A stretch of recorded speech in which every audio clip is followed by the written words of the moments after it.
Merhabalar, kanalıma hoş geldiniz. Evde etsiz çiğ köfte yapıyorum. Hazır almadan, severek yapıp yiyebileceğiniz çok kolay bir köfte tarifi. Yoğurma kabına 2 su bardağı esmer köftelik bulguru alıyorum ve üzerine 2 bardak kaynar su ilave edip bulguru ıslıyorum.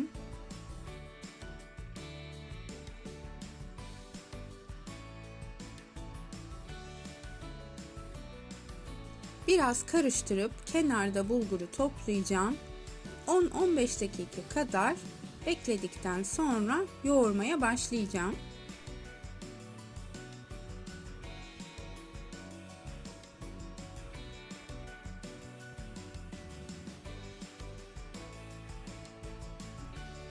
...10 dakika kadar bekledikten sonra bulguru bu şekilde elimle açacağım ve daha öncesinde 2 orta boy patatesi haşlamıştım.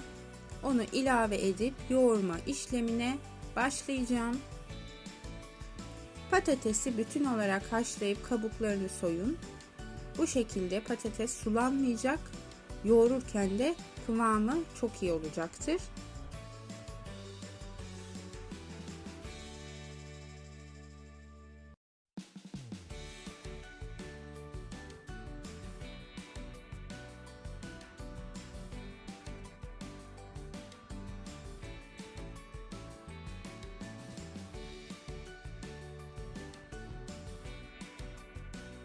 Patatesleri bulgurla iyice ezdikten sonra diğer malzemelere geçiyorum.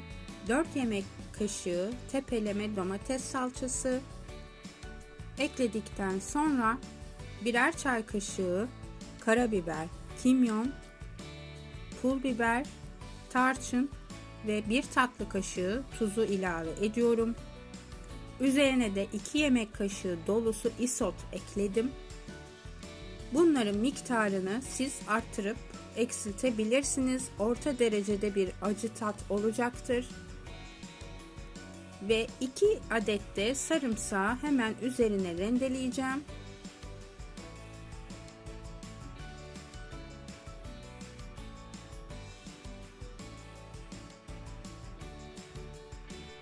Bir çay bardağı zeytinyağı ilave ediyorum. Ve artık iyice yoğurmaya başlıyorum hanımlar.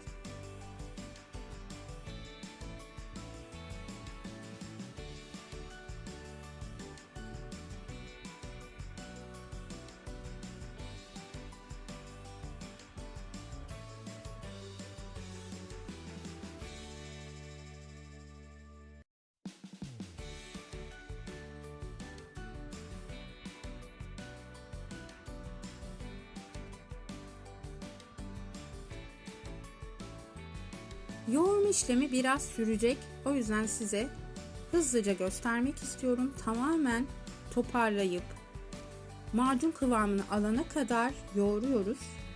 Ve sonrasında bekleteceğim ve ben akşam servisi yapmak için şekil vermeyeceğim.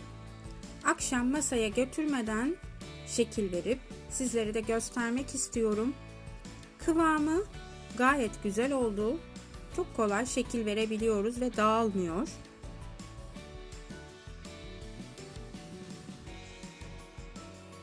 Akşam masaya götürmek için ben artık köfteye şekil vermeye başlıyorum. Akşam çekimi olduğu için köftenin rengi farklı görünebilir. Gündüz çekimindeki renkle aynı emin olabilirsiniz.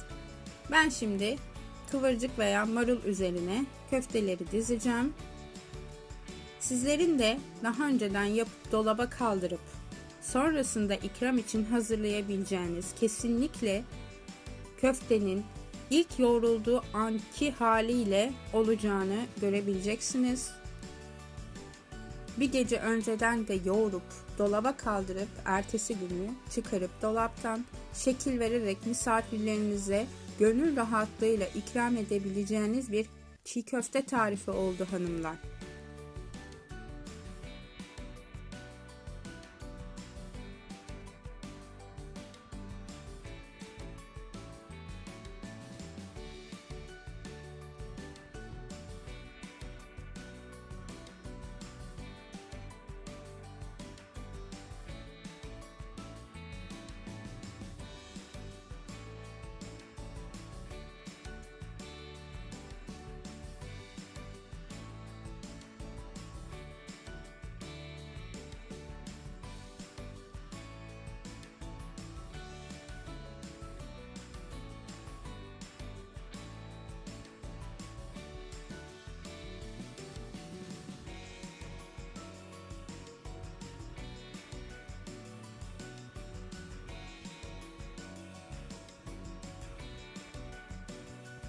Bu ölçülerden yaklaşık 1,5-2 kilo kadar çiğ köfte elde etmiş olacağız.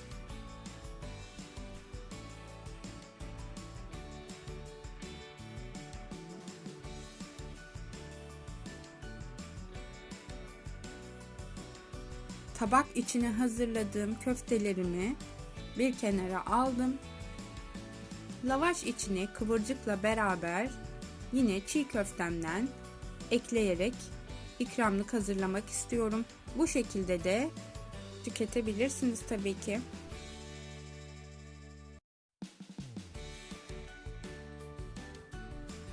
Limonu da sıkıyorum bolca ve çiğ köfte dürümü hazırlıyorum. Umarım sizler de beğenerek bu tarifi hazırlayıp tüm sevdiklerinizle afiyetle yersiniz ve yorumlarınızla bana da dönüş yaparsanız da çok sevinirim.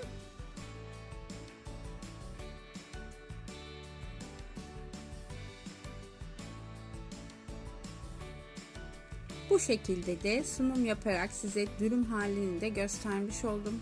Biz her iki şekilde severek yiyoruz. Çiğ köfte severlerin dışarıdan hazır almadan evinizdeki malzemelerle gönül rahatlığıyla yapabileceğiniz çok kolay etsiz çiğ köfte yaptık bugün hep beraber hanımlar.